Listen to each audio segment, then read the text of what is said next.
আসসালামু আলাইকুম গাইস, আশা করি সবাই ভালো আছেন। Bangladesh is a small country, there are many kind of problem in our country, some of them are big and some of them small.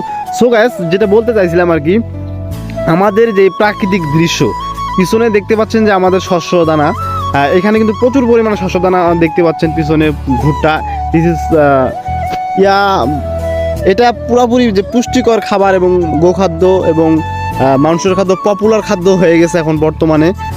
এই খাদ্যটা আর কি, ভুট্টা, এটা খুবই লাভজনক। অনেকজন এটা পুরাপুরি দেখতে পাচ্ছেন পুরা ক্ষেত্রে আর কি ভুট্টা দিয়ে ভরপুর, কারণ হচ্ছে মানুষ এখন চাচ্ছে শুধু অল্পতে কিভাবে বেশি আর্নিং করা যায় সেই সম্পর্কে আর কি।